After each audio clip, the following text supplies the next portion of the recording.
What's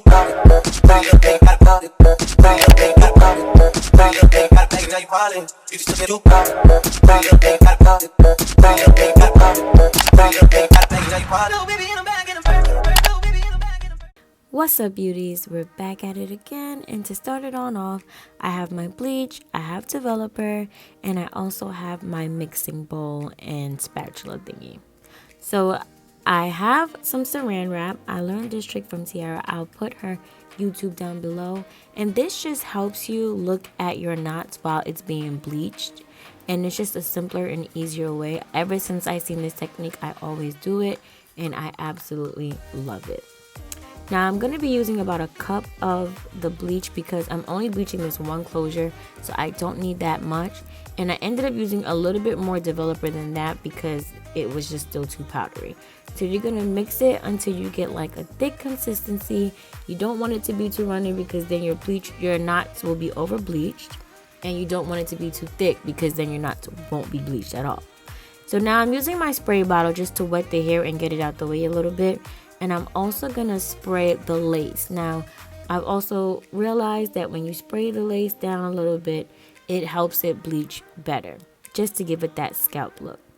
Now, I like to use a butter knife to help me smooth the bleach on. You can use whatever your heart desires, but you also want to make sure the hair is out of the way. As you can see, I was pulling the hair out of the lace that was stuck. So now I'm just going to spread it. Also, I like to make sure that when I'm bleaching, I like to start at the middle and the back first before I really hit the front of my knots, because since it's the thinnest and most dense area, well, least dense area I should say, it bleaches faster. So you just want to keep that in mind as well.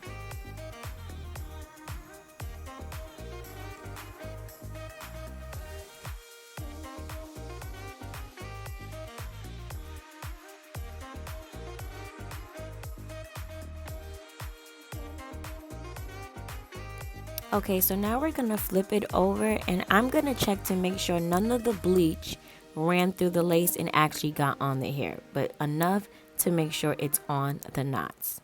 You're going to set your timer to about 10 minutes at first just to see how the hair does.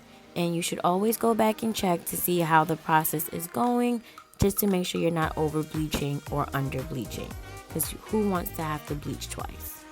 So I realized it needed to be done more, so I'm going to add 6 more minutes and then we should be good. Now to wash it off, I like to use warm water, and when rinsing it out, I like to put the closure downward so that the rest of the remaining bleach does not land on the hair. And also make sure you get all that bleach out before you start to tone and do all the other things you need to do. Now, using my neutralizing shampoo, I'm going to really make sure I get it in there so it stops the process, and I run some through the hair just in case if any of that extra bleach did get on the hair, it does not process it.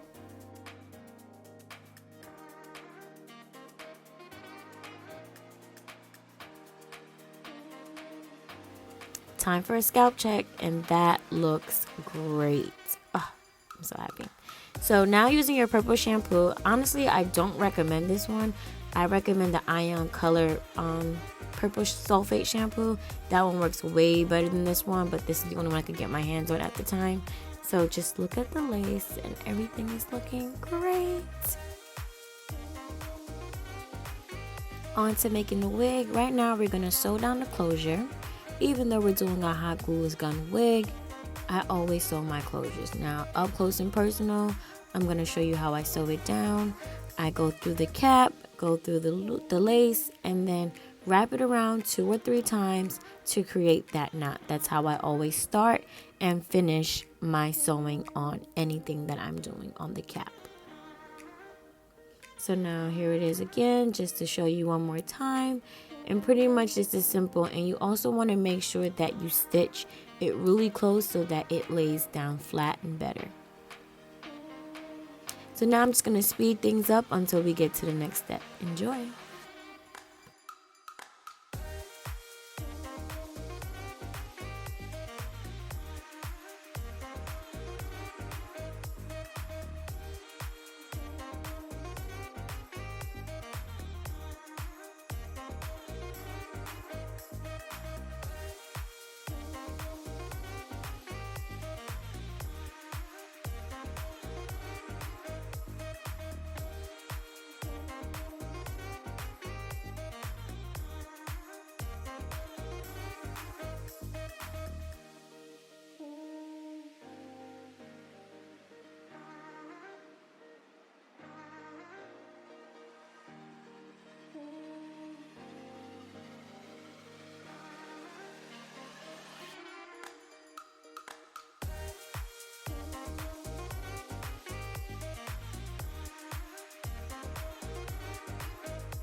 Alright, now we're going to place a shower cap or plastic bag on the canvas head and then put back on our cap.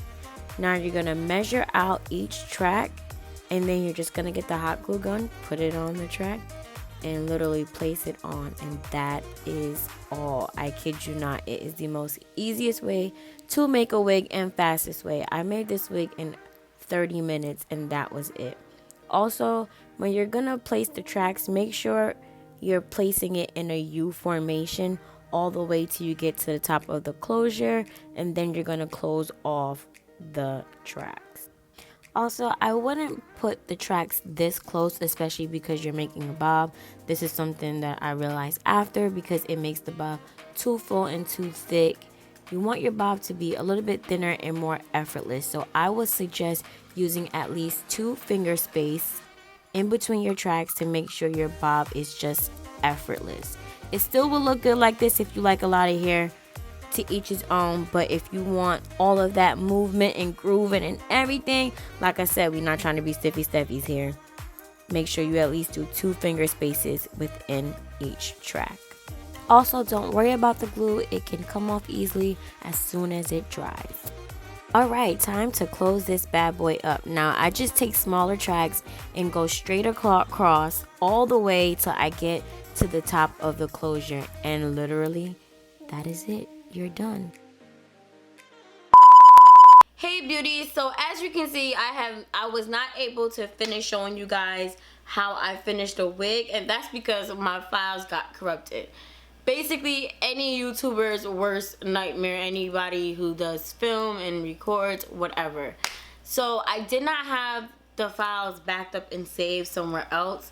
So the footage you guys seen previously before this is everything that I was able to salvage out of all my corrupted files, because only certain ones got corrupted, which is so stupid. But anyway, so the whole process was finished putting on the last track. I looked at the wig and looked at where it was the most sparse at. So once I started seeing the hair get more full, that's where I started my cut. Now, I opted to cut there first because I didn't know how short I was cutting. So after I cut all those thin ends off, I placed the wig on my head, and then that's when I went in with my shears and I did, like, you know, like this, and I cut it. So basically after I did that, I took the wig off of my head, put it back on the mannequin, and got clippers. You can use any clippers. You do not need the most fanciest clippers ever. I got like $20 clippers, I think from Burlington or Walmart, something like that. And you basically just go glide it across the hair just like that and make it even. Yeah, so after I did that, once you get your judgment of where you want your bob to fall, you can just go ahead and straighten it and bump it. Now, the hair is already straight, so all you have to do is really, not even a full pass through the hair, and just really just bump the ends. I would say to get some your shears and thin out the bottom. I do have movement, but I think I'm gonna go back in and thin it out a little bit more, just so that it has more of an effortless flow, even more of an effortless flow. Like, it moves pretty good, but even more of an effortless flow. And what else? The closure. Now, as I stated in my previous video, I was like, oh my gosh, there's so many short pieces in the closure. Now, this closure has so many flyaways. I had to get some hairspray, brush it down, and even use a hot comb to help keep it down. But you can also get a characteristic. I don't have one, so I have to go get one, and that would definitely help you. Pretty much it. So this is how the wig is looking.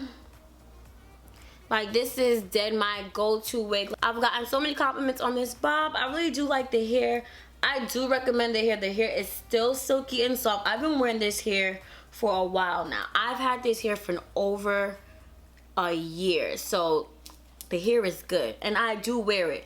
And yes, it is a wig, so I do take it off at night, put it on my mannequin head, and go to sleep. Or, girl, sometimes, depending on the night, it might not even get on the head. Thrown to the side, but don't do that. You know, take care of your stuff. But But yeah, this for some affordable hair, the hair holds up really good and it lasts really long. I don't get any tangling because, like I said, the hair is short. I don't know if I said that yet, but yeah, I really don't have any complaints. The only complaints I have with this hair was that the ends were too thin and sparse. It was like, where's the hair? I don't see it. Are these blinds or is this bundles? That's what I want to know, you know? But yeah, so that's pretty much it. I would recommend, you know, I'm not sure about the longer bundles. I'm not sure how they're gonna come and the different textures. I just know what I've been working with, and from what I've gotten, yeah, you might need to cut the ends. So I would keep that in mind as well when shopping for the hair. But that is all for today. If you guys have any suggestions for me, anything you want to see, please do not hesitate to comment down below, okay? Your girl wants to know what y'all want to see. Do you guys want more synthetic wigs? Do you guys want more virgin bundles? More expensive hair? What's the tea, sis? Let me know. I'll give it to you. Okay, so that is the end of this video. I love you guys. I will see you in the next video. Bye.